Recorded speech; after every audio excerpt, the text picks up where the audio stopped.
Assalamualaikum warahmatullahi wabarakatuh. Anak-anak, kembali lagi dengan Bu Firda. Kali ini Ibu akan menjelaskan tentang bab sabar dan syukur, ya.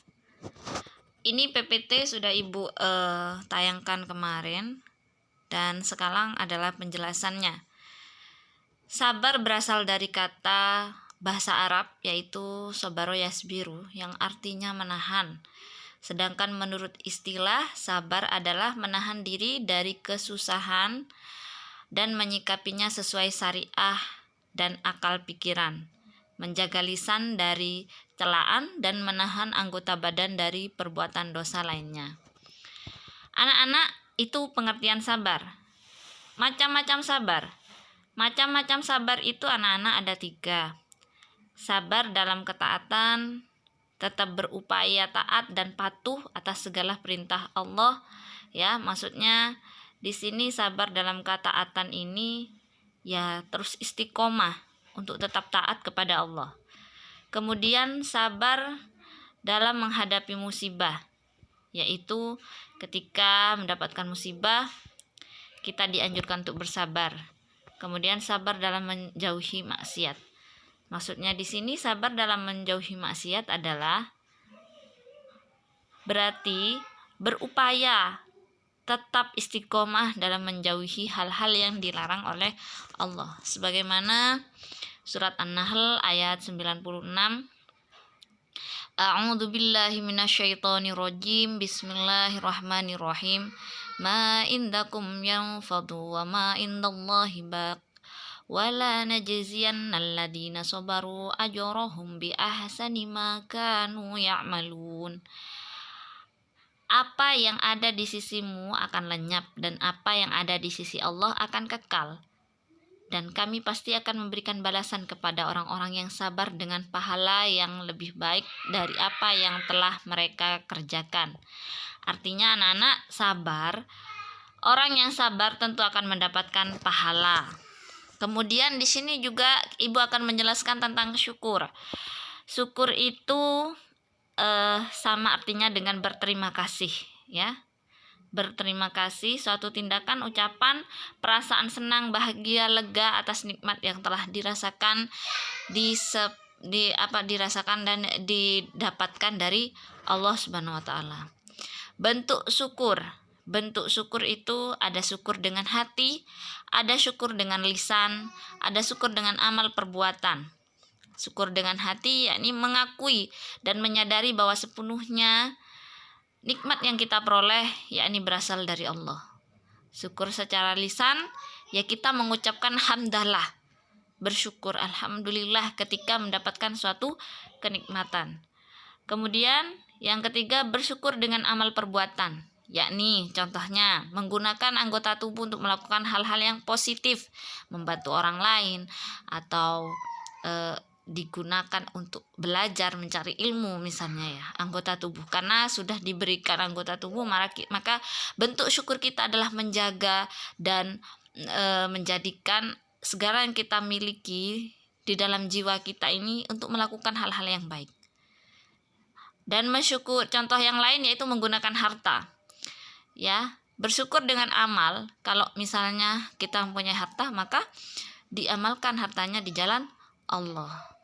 Bersyukur karena memiliki ilmu, berarti kita wajib memberikan atau mengamalkan ilmu kita kepada orang-orang karena itu merupakan salah satu bentuk dari syukur kita. Dari penjelasan di atas anak-anak, maka yang akan dibahas di sini adalah tentang hadis riwayat Muslim dari Abu Yahya Suhaib bin Sinan, yakni tentang indahnya syukur. Rasulullah Shallallahu Alaihi Wasallam bersabda di sini, "Ajabali amril mu'minin inna amrohu kullu khairun." Maksudnya, saya takjub ya, saya kagum dengan orang mukmin karena segala urusannya adalah baik, ya. Laisa dzalika li ahadin illa lil mu'minin. Tidak ada ya, karena semua keadaan baik dan ini hanya ada kepada orang mukmin saja, ya. gitu maksudnya Rasulullah.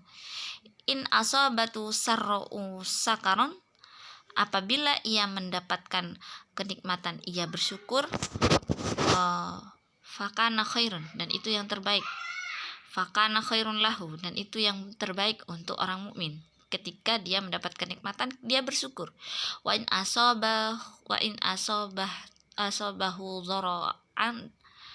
dhara'u sabaron fakana khairul lahu, dan apabila mereka mendapatkan kesusahan maka mereka akan bersabar, dan itu yang terbaik juga bagi mereka.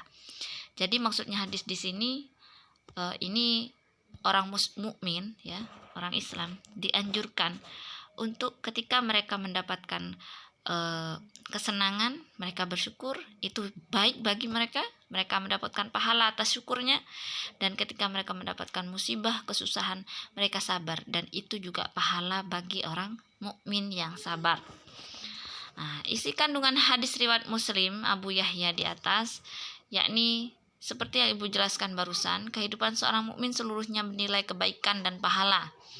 Kemudian seorang hamba yang sempurna imannya akan selalu bersyukur kepada Allah. Seorang hamba yang imannya sempurna akan selalu sabar ketika mendapatkan kesusahan. Dalam sebuah keadaan dia senantiasa ridho, berarti itu artinya kalau sudah syukur, kalau dapat nikmat, kemudian sabar ketika susah, maka itu artinya hamba atau seorang mukmin tersebut ridho terhadap ketentuan atau takdir Allah. Nah, dari itu semua akan menyebabkan seorang mukmin tersebut menjauhkan diri dari berkeluh kesah serta menjauhkan diri dari sifat amarah ketika dalam keadaan tertimpa musibah. Hadis lain disebutkan bahwasanya Rasulullah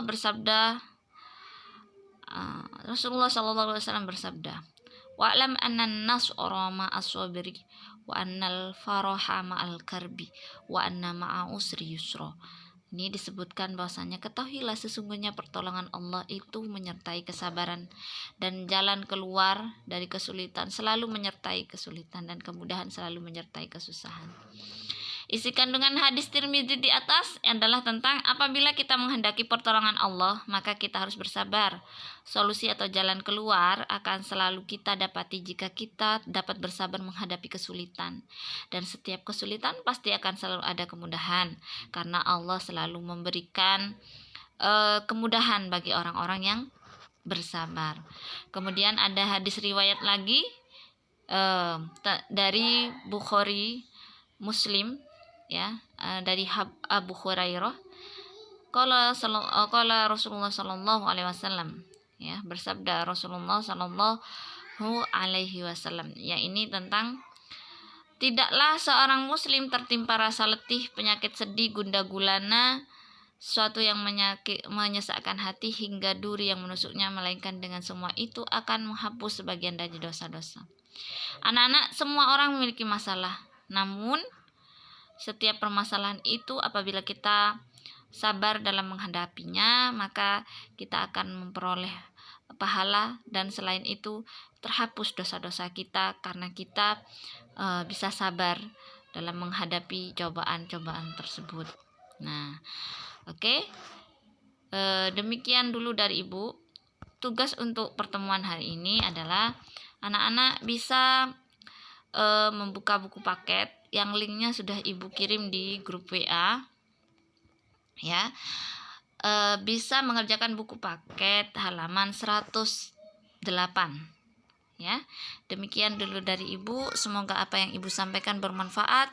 Assalamualaikum warahmatullahi wabarakatuh.